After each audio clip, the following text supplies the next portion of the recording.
পৃষ্ঠা ১০৩। ২৩। সম্রাট স্রোং-চান গাম্পো।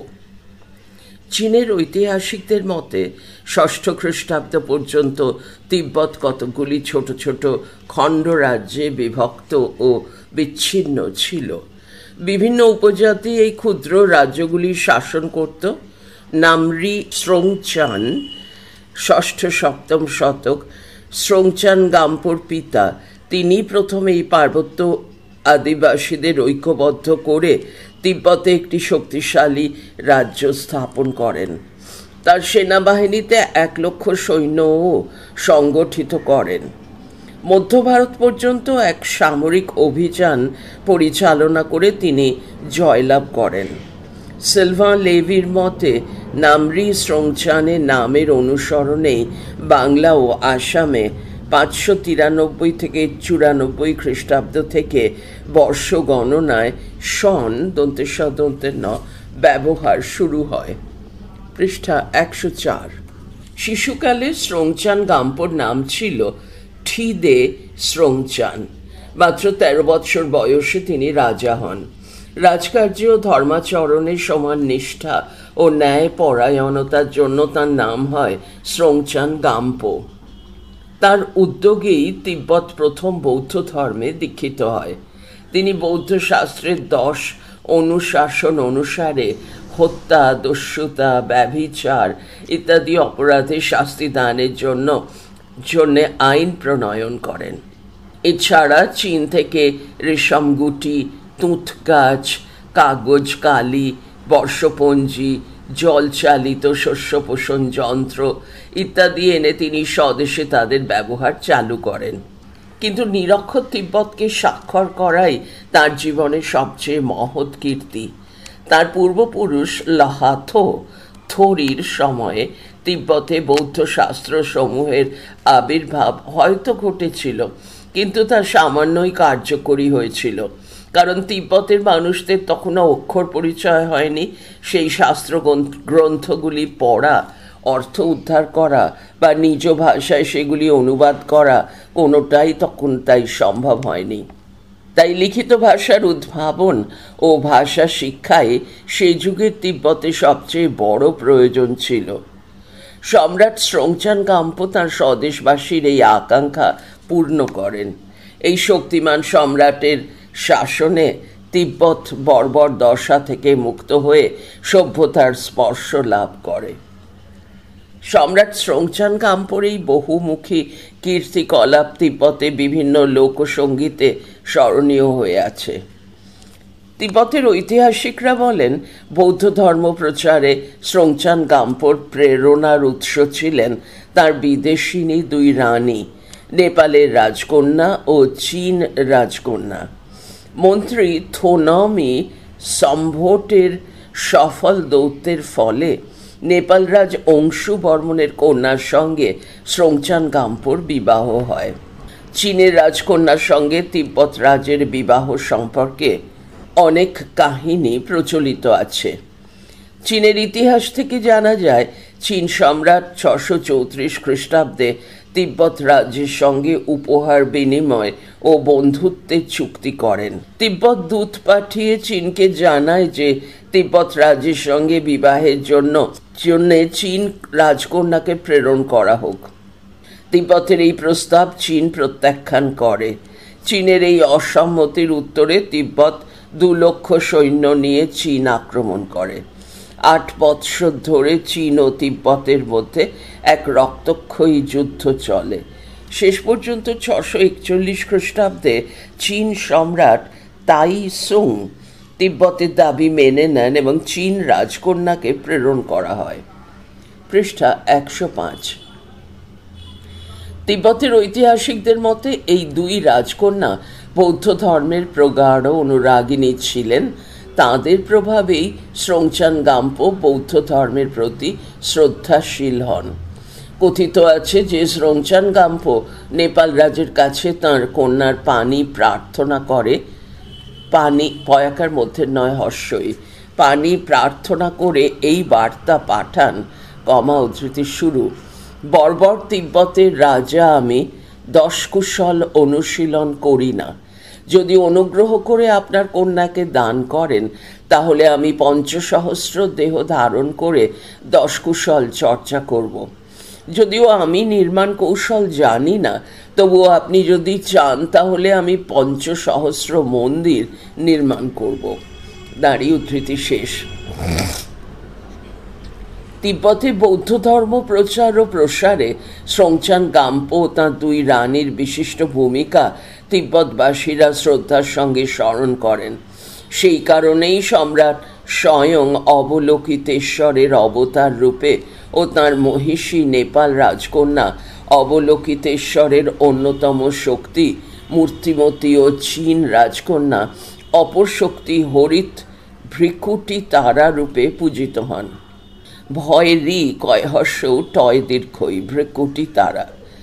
নেপাল রাজকন্যা তিব্বতে তাঁর সঙ্গে অক্ষভ্য বজ্র অকয়মধ্যন্বস্বয়কার ভয় জফলা অক্ষভ্য বজ্র মৈত্রেয় ও তারা দেবীর মূর্তি নিয়ে এসেছিলেন। চীনের রাজকন্যা শাক্যমুনির তরুণ রাজকুমার মূর্তি নিয়ে এসেছিলেন। এদের জন্য স্রোংচান গাম্পো পৃথক দুটি মন্দির নির্মাণ করেন। রামোছে মন্দিরে অক্ষভ্য বজ্র প্রভৃতির এবং রাসা বৈষ্ণব একাদন্তে সয়াকার পরবর্তীকালের মন্দিরে শাক্যমুনির মূর্তি প্রতিষ্ঠা করা হলো। তিব্বতে এই প্রথম বৌদ্ধ মন্দির নির্মিত হলো। সম্ভবত স্রোংচান গাম্পোর সময়েই পোতালা প্রাসাদের নির্মাণ কার্য শুরু হয়। চীনের ঐতিহাসিকরা বলেন, চীন রাজকন্যার সঙ্গে বিবাহের ফলে স্রোংচান গাম্পো চীনের সভ্যতার প্রতি বিশেষভাবে আকৃষ্ট হন। বিশাল চীন সাম্রাজ্যের অগণিত মানুষ তাদের বেশভূষা ও সুমার্জিত আচার ব্যবহারে তিনি মুগ্ধ হন। তুলনায় তাঁর স্বদেশবাসীর বর্বর ব্যবহারে তিনি খুবই লজ্জিত হন। সেই সময় তিব্বতের লোকেরা মুখে লাল রং মাখত। চীনের রাজকন্যার এটি একেবারেই পছন্দ হয়নি বলে রাজা এই প্রথাটিকে বাতিল করে দিলেন। স্রোংচান গাম্পো চামড়ার পোশাক ছেড়ে রেশমি ও কিংখাবের পোশাক পরা ধরলেন। তারপর তিনি রাজসভার অমাত্যদের ও দেশের ধনীদের সন্তানবর্গকে চীনের জাতীয় বিদ্যালয়ে শিক্ষা লাভের জন্য পাঠালেন। চীন থেকে জ্ঞানীগুণীদেরও তিব্বতে আমন্ত্রণ করে আনলেন। পৃষ্ঠা ১৩৬। তিব্বতে শিক্ষা দীক্ষার প্রচলন স্রোংচান গাম্পোর উদ্যোগেই ঘটেছিল, তবে এক্ষেত্রে কিন্তু তিনি চীনের নয়, প্রধানত ভারতের সাহায্যই গ্রহণ করেছিলেন। এই উদ্দেশ্যে তাঁর কয়েকজন বিশিষ্ট তিব্বতীকে নির্বাচন করেন এবং তাঁর সুযোগ্য মন্ত্রী থোনমি সম্ভোটের নেতৃত্বে তাঁদের ভারতে শিক্ষালাভের জন্য পাঠান। বুদ্ধদেবের জন্মভূমি ও বৌদ্ধ ধর্মের উদ্ভব ভূমি ভারতবর্ষ থেকে তিব্বত অক্ষর জ্ঞান লাভ করেছিল, নিরক্ষরতার অভিশাপ থেকে মুক্ত হয়েছিল। সপ্তম শতকে উদ্ভাবিত তিব্বতী বর্ণলিপি ও ব্যাকরণের সঙ্গে ভারতীয় বর্ণলিপি ও ব্যাকরণের গভীর সাদৃশ্যের মধ্যেই তার প্রমাণ পাওয়া যায়। স্রোংচান গাম্পোকে তিব্বতের মানুষ ছৈজল বা ধর্মরাজ উপাধি দিয়েছিলেন। তিব্বতের ঐতিহাসিকদের মতে স্রোংচান গাম্পো বহু বৌদ্ধ মন্দিরও নির্মাণ করেছিলেন। অন্য ঐতিহাসিকরা কিন্তু এগুলি অতিশয়োক্তি বলে সন্দেহ করেছেন। চীনের ঐতিহাসিকদের বিবরণ মতে স্রোংচান গাম্পোর সারা জীবন রক্তাক্ত যুদ্ধ বিগ্রহে অর্থাৎ অবৌদ্ধ কার্যকলাপে কেটেছে। তার দুই বিদেশিনী পত্নীর ধর্মমতকে হয়তো তিনি সমীহ করেছেন। তাঁদের আনীত বৌদ্ধ দেবদেবীর মূর্তিগুলি রক্ষার জন্য তিনি মন্দির নির্মাণ করেছেন। ভারতীয় বৌদ্ধ শাস্ত্র সমূহের কিছু অংশ তিনি হয়তো তিব্বতীতে অনুবাদ করেছেন।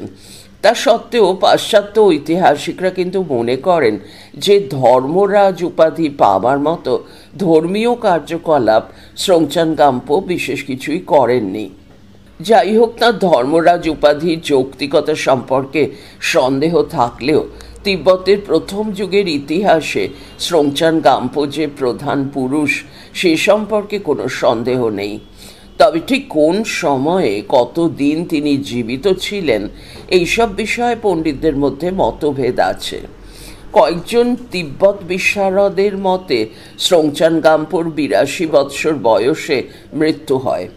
অন্যদের মতে ৩৬ বা ৩৩ বৎসর বয়সে তাঁর মৃত্যু হয়। তিব্বতী গ্রন্থ জল রব বর্গীয় জ ল বৈষণ্য র ব সলবেই মেলং ও চীনা গ্রন্থ তাংশু অনুসারে স্রোংচান গাম্পোর জীবিতকালেই তাঁর পুত্রের মৃত্যু হয়। বৃদ্ধ বয়সে প্রথমে তিনি নেপালের রাজকন্যা ও তারপরে চীনের রাজকন্যাকে বিবাহ করেন। পৃষ্ঠা ১০৭। বিভিন্ন তথ্য বিচার করে দেখা গেছে ৬৫০ খ্রিস্টাব্দে ৮২ বৎসর বয়সে স্রোংচান গাম্পোর মৃত্যু হয়। দুটি চীনা তাংশু দেবথের ওনপো ওয়কা দন্তের পয়কার দেবথের ওনপো পঞ্চম দলাই লামার ধারা বিবরণী ইত্যাদির ভিত্তিতে রোয়েরিক পেতেক প্রভৃতি তিব্বত বিশারদরা এই সিদ্ধান্তকেই সঠিক বলে মনে করেছেন। ২৪ থোনমি সম্ভট তিব্বতী বর্ণলিপি কিভাবে ও কবে উদ্ভাবিত হয়েছিল, তিব্বতের লিখিত ভাষা কিভাবে সৃষ্টি হয়েছিল, পণ্ডিতদের মধ্যে এ বিষয়ে মতভেদ আছে। জনৈক পণ্ডিত এমনও বলেছেন যে ১১ শতকে ভারতের লিপিমালার অনুসরণে দীপঙ্কর তিব্বতী বর্ণমালা প্রচলন করেন। অথচ পরবর্তী আলোচনায় আমরা দেখব দীপঙ্করের তিব্বত আগমনের বহু পূর্ব থেকেই ভারতীয় শাস্ত্রসমূহ তিব্বতী ভাষায় অনুদিত হয়েছে। অষ্টম শতকে আচার্য শান্তরক্ষিত তিব্বতরাজ ঠিসরং দেচানের আনুকূল্যে সামিয়ে বিহার প্রতিষ্ঠা করেন। এই বিহারে তিনি তিব্বতী লোচাবা বা অনুবাদকদের সাহায্যে বহু সংখ্যক ভারতীয় গ্রন্থ অনুবাদ করেন। ১১ শতকে দীপঙ্কর শ্রীজ্ঞান যখন তিব্বতে বাস করছিলেন তখন তিনি সামিয়ে বিহারে যান। এই বিহারের বিপুল গ্রন্থ সংগ্রহ দেখে তিনি আশ্চর্য হয়ে যান এবং বলেন ভারতবর্ষ থেকে নিশ্চিহ্ন হয়ে গেছে এমন বহু দুর্মূল্য গ্রন্থ এই বিহারে অনুদিত ও সংরক্ষিত হয়েছে। দীপঙ্করের অনুপ্রেরণায় পরবর্তীকালে আরও বহু ভারতীয় শাস্ত্র গ্রন্থ তিব্বতী ভাষায় অনুদিত হয়েছে, কিন্তু দীপঙ্করের কয়েক শতক পূর্ব থেকেই তিব্বতী বর্ণমালা ও তিব্বতের লিখিত ভাষা প্রচলিত ছিল। তিব্বতী বর্ণমালা কোনোভাবেই দীপঙ্করের সৃষ্টি হতে পারে না। এ বিষয়ে ফ্রাঁকে যা বলেছেন তাও যুক্তিসঙ্গত নয়। তার মতে গোংচান গাম্পোর স্রোংচান গাম্পোর পূর্বে অর্থাৎ ৭ম শতকের পূর্বেই তিব্বতী বর্ণমালার উদ্ভব হয়েছিল। অন্যদিকে চীনের ঐতিহাসিকদের মতে স্রোংচান গাম্পোর পূর্বে তিব্বতের কোনো বর্ণলিপি বা লিখিত ভাষা ছিল না। কাঠের টুকরোর খাঁজ কেটে বা দড়িতে গিঁট দিয়ে সংখ্যা গণনের পদ্ধতি ছিল। তিব্বতী বর্ণলিপির প্রাচীনতম নিদর্শন তিব্বতের লাসা স্তম্ভ থেকে পাওয়া যায়।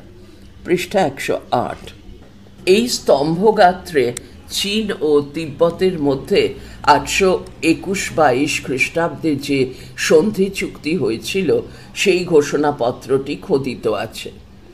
এই সন্ধিপত্রটির লিপি বিচার করে ওয়াডেল অনুমান করেছেন যে ৭ম শতকের মধ্যভাগে তিব্বতে লিখিত ভাষার প্রবর্তন হয়েছিল। তিনি আরও বলেছেন ৭ম শতকে মধ্য ভারতে যে দেবনাগরী বর্ণমালা গড়ে উঠেছিল তিব্বতী হরফগুলি তার থেকেই উদ্ভাবিত হয়েছিল। অন্য এক লিপি বিশারদের মতে ভারতীয় সিদ্ধ মাতৃকা লিপি থেকে তিব্বতী লিপির উদ্ভব হয়েছে। তিব্বতী বর্ণলিপি মাত্রাযুক্ত ও মাত্রাহীন এই দুই ভাগে বিভক্ত। কতকগুলি তিব্বতী শব্দের বৈশিষ্ট্য বোঝাবার জন্য বিশেষ চিহ্ন ব্যবহার করা হয়েছে। ভারতীয় উষ্ম বর্ণ বোঝাবার জন্য অক্ষরগুলিকে উল্টো করে ব্যবহার করা হয়েছে। তিব্বত ও নেপালের বৌদ্ধরা যে রঞ্জনা বা রঞ্জা লিপি ব্যবহার করেন ভারতীয় সিদ্ধ মাতৃকাই তার উদ্ভব ভূমি। এখনো পর্যন্ত চীন ও জাপানে সংস্কৃত বৌদ্ধ ধারণীগুলি এই সিদ্ধ মাতৃকা লিপিতে লেখা হয়। বিভিন্ন লিপি বিশারদের মত বিস্তৃতভাবে আলোচনা করলে দেখা যায় যে তিব্বতী বর্ণলিপি প্রাচীনতর কোনো তিব্বতী লিপির পরিবর্তিত রূপ হতে পারে না। ভারতীয় বর্ণলিপির অনুসরণেই তিব্বতী বর্ণমালা সৃষ্টি হয়েছে। তিব্বতের ঐতিহাসিক বুতন বলেছেন, স্রোংচান গাম্পোর সময়ে অর্থাৎ 7ম শতকে তিব্বতে কোনো বর্ণমালা ছিল না। তাই লিপিবিদ্যা শিখবার জন্য অনুর পুত্রকে 16 জন সঙ্গী সহ ভারতে পাঠানো হলো। থোনমি সম্ভট প্রথম পণ্ডিত দেববিদ্যা সিংহের কাছে ভাষা শিক্ষা করলেন। শিক্ষা শেষে তিনি তিব্বতের বন্ধনীর মধ্যে কথ্য কথয় জফলা বন্ধনী শেষ ভাষার সঙ্গে সঙ্গতি রেখে 4টি স্বর ও 30টি ব্যঞ্জনবর্ণ দিয়ে তিব্বতী বর্ণমালা সৃষ্টি করলেন। দেশে ফিরে লাসার মারু মন্দিরে বসে এই বর্ণমালাকে তিনি সুসংগঠিত করলেন। তারপর হস্তাক্ষর, লিখন পদ্ধতি ও ব্যাকরণ সম্পর্কে 8টি গ্রন্থ রচনা করলেন। বলা হয়ে থাকে, রাজা স্রোংচান গাম্পো নির্জনে বসে সেই গ্রন্থগুলি অধ্যয়ন ও আয়ত্ত করেছিলেন। বর্ণমালা ও লিখিত ভাষা সৃষ্টির পরে একে একে কারণ্ডবহ সূত্র, শত উপদেশ, রত্নমেঘ সূত্র প্রভৃতি ভারতীয় শাস্ত্রসমূহ তিব্বতী ভাষায় অনুদিত হল। এই প্রসঙ্গে গৈলোচা বা সোননু পাল বা কুমাশ্রী আরও বলেছেন যে থোনমি সম্ভট তিব্বতী বর্ণমালা উদ্ভাবনের সময়ে ভারতীয় বর্ণমালার প্রতিটি বর্ণ বিশেষ বিচার বিবেচনা করে গ্রহণ করলেন। পৃষ্ঠা 109। তাই ভারতীয় বর্ণমালার প্রথম 5টি বর্গের চতুর্থ অক্ষর অর্থাৎ ঘ, ঝ, ট, ধ ও ভ এই 5টি অক্ষর তিব্বতী উচ্চারণে অপ্রয়োজনীয় বলে বর্জন করলেন। আবার পূর্ব ভারতে চ, ছ, বর্গীয় জ এই 3টি অক্ষর বিশেষ জোর দিয়ে উচ্চারণ করা হয় জেনে এই বিশেষ উচ্চারণের জন্যে অতিরিক্ত 3টি বর্ণ তিব্বতী বর্ণমালায় যোগ করলেন। থোনমি সম্ভট সম্পর্কে সুম্পাও একই বিবরণ দিয়েছেন। তবে এই বিবরণে ভারতের থোনমির শিক্ষক বলে সুম্পা লিজিনের নাম করেছেন। লয় হর্ষই বর্গীয় জয় হর্ষই দন্তের নয়কার বয়শূন্য র। লিজিনের থোনমি সম্ভট লিজিনের কাছে হস্তাক্ষর ও দেববিদ্যা সিংহের কাছে ব্যাকরণ শিক্ষা করেন। ক্রনিকল অফ লাদাখ ও পরবর্তীকালের বিভিন্ন গ্রন্থে লিজিনের নাম পাওয়া যায়। এই লিজিন কোন দেশের মানুষ ছিলেন, নেপাল না খোটানের, তা কিন্তু নিশ্চিতভাবে জানা যায় না। থোনমি সম্ভটের কথা বলতে গিয়ে তিব্বতের ঐতিহাসিকরা বলেন, তিব্বতের খম্বল খ ময় বফলা ল গিরিমালার পাদদেশে থম্বল গিরিমালার পাদদেশে থোন থয়কার দন্তের ন থোন নামে একটি গ্রাম আছে। এই গ্রামের অনু পরিবারে থোনমি সম্ভট জন্ম নিয়েছিলেন। তিব্বতে বিদ্যাচর্চার প্রথম পথিকৃৎ ও তিব্বতী বর্ণলিপি স্রষ্টা এখানে জন্মেছিলেন বলে তিব্বতবাসীরা থোন গ্রামটিকে বিশেষভাবে স্মরণ করেন। সম্ভট শব্দটি সম্ভবত ভারতীয় সুগভীর পাণ্ডিত্য ও চরিত্র মাধুর্যের জন্যে হয়তো এই বিশিষ্ট ভোট দেশীয় ব্যক্তিকে উপাধিটি দেওয়া হয়েছিল। থোনমি সম্ভট এক অসাধারণ পুরুষ ছিলেন। শুধুমাত্র বর্ণলিপি উদ্ভাবন ও ভাষা চর্চার প্রবর্তনেই নয়, দেশের রাজনীতিতে ও কূটনৈতিক কৌশলেও তিনি অসামান্য ছিলেন। নেপাল রাজকন্যার সঙ্গে সম্রাট স্রোংচান গাম্পোর বিবাহ রাজমন্ত্রী থোনমি সম্ভটের দৌত্যের ফলেই সম্ভব হয়। চীনের ইতিহাস থেকে জানা যায় যে 675 খ্রিস্টাব্দে স্রোংচান গাম্পোর মৃত্যুর পরে থোনমি সম্ভট শান্তি প্রস্তাব নিয়ে তিব্বত থেকে চীন রাজসভায় গিয়েছিলেন। তবে বিচক্ষণ রাজনীতিবিদ বলে নয়, তিব্বতের শিক্ষা ও সংস্কৃতির জনক রূপেই থোনমি সম্ভট স্মরণীয় হয়ে আছেন। আধুনিক তিব্বত বিশারদরা তিব্বতের সাহিত্যের ইতিহাসকে দুটি পর্যায়ে ভাগ করেছেন। তার প্রথম পর্যায়টি অনুবাদের ও দ্বিতীয় পর্যায়টি স্বাধীন রচনার কাল। সপ্তম শতকে থনমি সম্ভটের নিরল সাধনার ফলেই প্রথম পর্যায়টির সূচনা হয়। পৃষ্ঠা 110। বর্ণমালা সৃষ্টির পরে প্রথমে তিনি ব্যাকরণ গ্রন্থ রচনা করেন। তার রচিত সুপ্রসিদ্ধ ব্যাকরণ গ্রন্থটির সংক্ষিপ্ত নাম সুমচুপা। 30টি শ্লোকে সমাপ্ত এই ব্যাকরণ গ্রন্থটি তিব্বতের সর্বত্র প্রচলিত ও প্রতিটি শিক্ষার্থীর কণ্ঠস্থ। লিখিত ভাষা উদ্ভাবনের পর থনমি সম্ভট বৌদ্ধ শাস্ত্র অনুবাদের উদ্যোগ নেন। তিব্বতের প্রথম অনুবাদক দলকে সাহায্য করবার জন্যে ভারত, নেপাল ও চীন থেকে পণ্ডিতদের আনা হয়। এই অনুবাদগুলি যেন সাহিত্যধর্মী অথচ তর্জমায় আক্ষরিক ও মূলানুগ হয়, সেদিকেও সতর্ক দৃষ্টি রাখা হয়। এইসব গুণের ফলেই তিব্বতী অনুবাদ গ্রন্থগুলি পৃথিবীর অনুবাদ সাহিত্যের ইতিহাসে এক বিশিষ্ট স্থান অধিকার করেছে। থনমি সম্ভটের নেতৃত্বে তিব্বতের প্রথম অনুবাদক দল পরবর্তীকালের ভাষা ও সাহিত্যবিদদের পথ সুগম করেন। 25. ঠিস্রং দেচান। সম্রাট স্রোংচান গাম্পোর পরে প্রায় 50 বৎসর তিব্বতের ইতিহাসের রূপরেখা বিশেষ স্পষ্ট নয়। তবে চীনা সূত্র থেকে মোটামুটি জানা যায় যে 650 খ্রিস্টাব্দে স্রোংচান গাম্পোর মৃত্যু হয়। তারপরে গোংচান বা মাংচান রাজা হন। কিন্তু গয়াকার বৈষ্ণরা গার নামে এক মন্ত্রী তখন রাজার সব ক্ষমতাই দখল করে নেয়। গারের মৃত্যুর পরে তার ছেলে রাজ্য শাসন করতে থাকে। 679 খ্রিস্টাব্দে স্রোংচান গাম্পোর প্রপৌত্র ঠিদু সোংচান অথবা দুস্রং মাংপোজে রাজা হন এবং মন্ত্রীকে হটিয়ে রাজক্ষমতা পুনরুদ্ধার করেন। ঠিদু স্রোংচান বা দুস্রং মাংপোজে প্রচণ্ড সাহসী ও শক্তিশালী রাজা ছিলেন। 702 খ্রিস্টাব্দে তিনি নিজে চীনের বিরুদ্ধে যুদ্ধ পরিচালনা করেন। তার কিছু পরে ভারতের সীমান্তে নেপালের বিদ্রোহ দমন করতে গিয়ে তিনি প্রাণ হারান। বৌদ্ধ ধর্মের সঙ্গে তার কোনো সম্পর্ক ছিল না। তিব্বতের ঐতিহাসিকরা তাই এই রাজা সম্পর্কে প্রায় কিছুই বলেননি। দুস্রং মাংপোজের রাজনৈতিক কার্যকলাপ তিব্বতের ইতিহাসে কোনো গুরুত্ব পায়নি।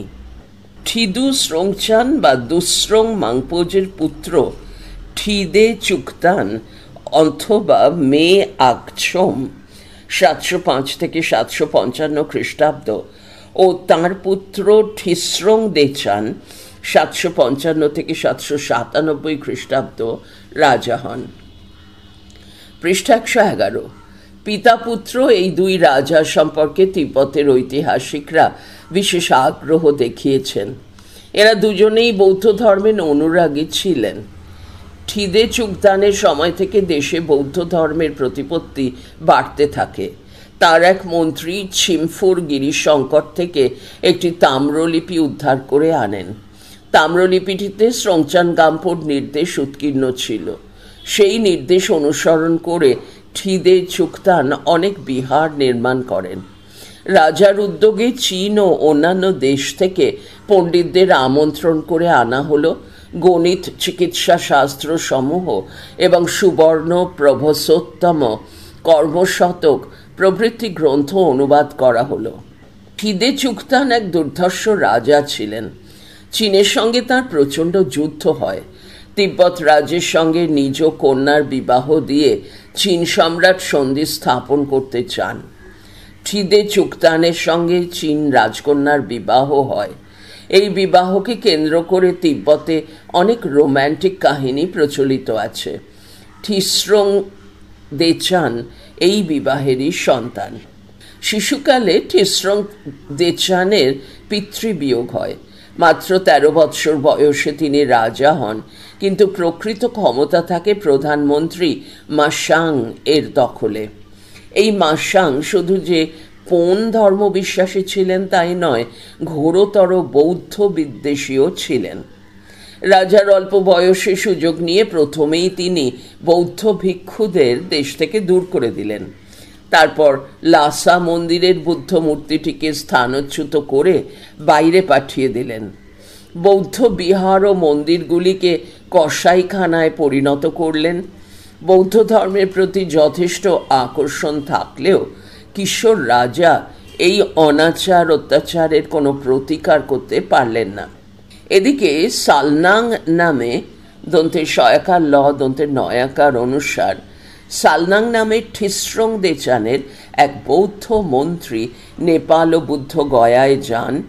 বৌদ্ধ দীক্ষা গ্রহণের ফলে তার নাম হয় জ্ঞানেন্দ্র। নেপালে তিনি ভারতীয় আচার্য শান্তরক্ষিতের দর্শন পান। দেশে ফিরে তিনি রাজাকে অনুরোধ জানান যেন শান্তরক্ষিতকে তিব্বতে আমন্ত্রণ করে আনা হয়। কিন্তু দেশে তখন বৌদ্ধ বিদ্বেষী প্রধানমন্ত্রী মাসাংয়ের প্রবল প্রতাপ। রাজা ও তার অনুগত মন্ত্রীরা বুঝলেন যে মাসাংকে সরাতে না পারলে তিব্বত থেকে বৌদ্ধ ধর্ম সম্পূর্ণ উৎখাত হয়ে যাবে। তাই তাঁরা গোপনে সে চেষ্টাই শুরু করলেন। পৃষ্ঠা 112। প্রধানমন্ত্রী মাসাংকে কিভাবে হত্যা করা হলো তিব্বতী অনুবাদে তার বর্ণনা পাওয়া যায়। রাজার জ্ঞাতসারেই রাজ্যের বৌদ্ধ মন্ত্রী দল মাসাংয়ের প্রাণনাশের জন্যে এক গভীর ষড়যন্ত্র করলেন। প্রথমে তারা জ্যোতিষী ও গণৎকারদের উৎকোচে বশীভূত করলেন। এই জ্যোতিষীরা রটনা করে দিল রাজার সামনে ঘোর বিপদ। সেই বিপদ থেকে বাঁচবার পথও তারা বাতলে দিলেন। রাজার অনুগত দুজন বিশ্বস্ত অমাত্য যদি স্বেচ্ছায় মাটির তলায় 3 মাসের জন্য নির্বাসন বরণ করে নেন তবেই রাজার বিপদ কাটবে। রাজা এদের জন্য প্রচুর পারিতোষিক ঘোষণা করলেন। প্রথমে মাসাং রাজি হলেন। কোনো সন্দেহ যাতে না জাগে সেজন্যে বৌদ্ধ মন্ত্রী গৈও সম্মত হলেন। মাটির নিচে 3 মানুষ গভীর গর্ত খোঁড়া হলো। 2 মন্ত্রী সেই গর্তে নামলেন। রাতে বন্ধুরা গর্তের মধ্যে দড়ি নামিয়ে গৈকে উপরে তুলে আনলেন, কিন্তু হতভাগ্য মাসাংকে নিশ্চিত মৃত্যুর কবলে ফেলে রাখা হলো। মাসাংয়ের শত্রু বৌদ্ধ মন্ত্রীরা গর্তের মুখ ভারী পাথর দিয়ে বন্ধ করে দিলেন। মাসাংয়ের জীবন্ত সমাধি হলো। এইভাবে মাসাংকে নিশ্চিহ্ন করার পর ঠিস্রং দেচান ও তার বৌদ্ধ মন্ত্রীরা তিব্বতে বৌদ্ধ ধর্ম প্রচারের সুযোগ পেলেন। মাসাং যে ষড়যন্ত্রের শিকার হলেন তার প্রকৃত কারণ সম্ভবত ধর্মীয় নয়, রাজনৈতিক। আধুনিক তিব্বত তত্ত্ববিদদের মতে তিব্বতে তখন ছোট বড় নানা সামন্ত প্রভুদের প্রচণ্ড দাপট। এদের ধর্ম ছিল তিব্বতের প্রাচীন পোন ধর্ম। ধর্মের নামে এরা দেশ শাসন করত। দেশের রাজা দুর্বল বা অপ্রাপ্তবয়স্ক হলে রাজার নামে এরাই রাজ্য চালাত। রাজা যদি যথেষ্ট শক্তিশালী হতেন ও এদের ইচ্ছার বিরুদ্ধে দাঁড়াবার চেষ্টা করতেন তাহলে দুপক্ষের সংঘর্ষ অনিবার্য হয়ে উঠত। তিব্বতের প্রথম সম্রাট স্রোংচান গাম্পো এই সামন্ত প্রভুদের কঠোর হস্তে দমন করতে পেরেছিলেন। স্রোংচান গাম্পোর বংশধর তার প্রপৌত্রের পৌত্র ঠিস্রং দেচানকেও এই দুরূহ কাজ করতে হয়েছিল। প্রধানমন্ত্রী মাসাং নিশ্চিহ্ন হওয়ায় সামন্ত শক্তির সেই সময়ের প্রধান স্তম্ভটি ভূমিসাৎ হয়েছিল। পোন ধর্মকে উৎসাহিত করে সামন্ত প্রভুদের প্রতিপত্তির সামাজিক ভিত্তি তিনি ভেঙে দিয়েছিলেন। তার উপরে নবাগত বৌদ্ধ ধর্মকে রাজধর্ম ও রাষ্ট্রধর্মরূপে প্রতিষ্ঠিত করেছিলেন। পৃষ্ঠা 113। মাসাংয়ের হত্যার পরে ঠিস্রং দেচান মন্ত্রী সালনাং তথা বৌদ্ধ ভিক্ষু জ্ঞানেন্দ্রের পরামর্শ মতো আচার্য শান্তরক্ষিত, পদ্মসম্ভব ও কমলশীলকে একে একে আমন্ত্রণ করে আনলেন। এই আচার্যদের সাহায্যে সামিয়ে বিহার প্রতিষ্ঠিত হলো। এই বিহারে ধর্মার্থী তিব্বতীদের ভিক্ষু দীক্ষা দেওয়া শুরু হলো। প্রবল উৎসাহে ভারতীয় গ্রন্থসমূহ পঠন পাঠন ও অনুবাদের কাজ চলতে লাগলো। এইভাবে মহাযান বৌদ্ধ ধর্মের প্রকৃত প্রচার সম্ভব হলো। কিন্তু দেশে বৌদ্ধ ধর্ম প্রতিষ্ঠাই ঠিস্রং দেচানের জীবনের একমাত্র বড় কাজ নয়। প্রতিবেশী দেশগুলির কাছে তিব্বতকে এক প্রচণ্ড সামরিক শক্তিরূপে ও নিজেকে তার সুযোগ্য রাজা রূপে ঠিংস্রং দেচান প্রতিষ্ঠিত করেছিলেন। দক্ষিণ পূর্ব এশিয়ার দেশগুলি তাঁর বাহুবলের পরিচয় ভালোভাবেই পেয়েছিল। চীনের রাজকন্যা তার মাতা ছিলেন বটে, কিন্তু তার ফলে চীনের প্রতি ঠিস্রং দেচানের বৈরী ভাব বিন্দুমাত্র কমেনি। চীনের তিনি প্রবল পরাক্রান্ত শত্রুই ছিলেন। সামরিক শক্তিতে তিব্বত তখন চীনের চেয়ে শ্রেষ্ঠ ছিল। তার রাজ্যকালের ইতিহাস থেকে জানা যায় 760 থেকে 766 খ্রিস্টাব্দের মধ্যে তিব্বত চীনের সমগ্র কাংসু অঞ্চল দখল করে নেয়। তার ফলে তুর্কিস্তানের চীনা সৈন্যেরা বিচ্ছিন্ন হয়ে পড়ে। উত্তর দিকে তিব্বতের সৈন্যরা কাংসু ও তুর্কিস্তানে লড়াই করেছিল, আর পূর্ব দিকে তিব্বতী সৈন্যদল তখন তাদের 200 বছর ব্যাপী লড়াইয়ের চূড়ান্ত জয় লাভ করল। বিজয়ী তিব্বতী সৈন্যদল সদর্পে চীনের রাজধানীতে প্রবেশ করল। চীন সম্রাট রাজধানী ছেড়ে পালিয়ে গেলেন। যাই হোক, 783 খ্রিস্টাব্দ পর্যন্ত এই যুদ্ধ চলেছিল। তারপরে যে শান্তি চুক্তি হলো তাও অবশ্য বেশি দিন টিকল না। রাজা ঠিস্রং দেচান আরবদের সঙ্গে মৈত্রী করলেন। তারপর বিজয়ী সেনাদল নিয়ে চতুর্দিকে সামরিক অভিযানে অগ্রসর হলেন। সম্ভবত পূর্ব ভারতের পাল রাজারাও তাঁর বশ্যতা স্বীকার করে কর দিতে বাধ্য হয়েছিলেন। যুদ্ধবিগ্রহে জয়লাভ ও শ্রেষ্ঠ সামরিক শক্তিরূপে তিব্বতের প্রতিষ্ঠা, ঠিস্রং দেচানের শাসনকালের এই সকল গুরুত্বপূর্ণ রাজনৈতিক ঘটনা তিব্বতের ইতিহাসে প্রায় উপেক্ষিতই হয়েছে।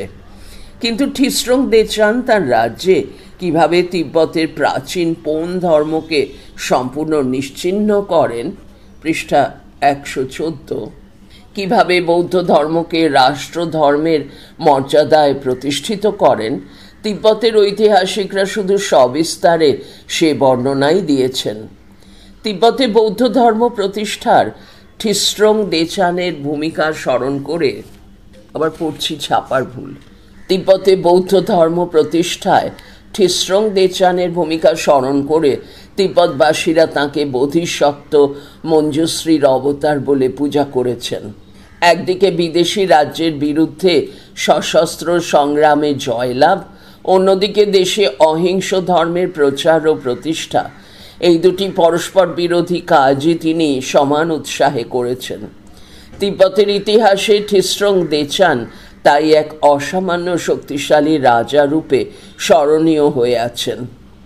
পড়া চলছে পরের ফাইলে 26, শান্তরক্ষিত, পদ্মসম্ভব, কমলশীল।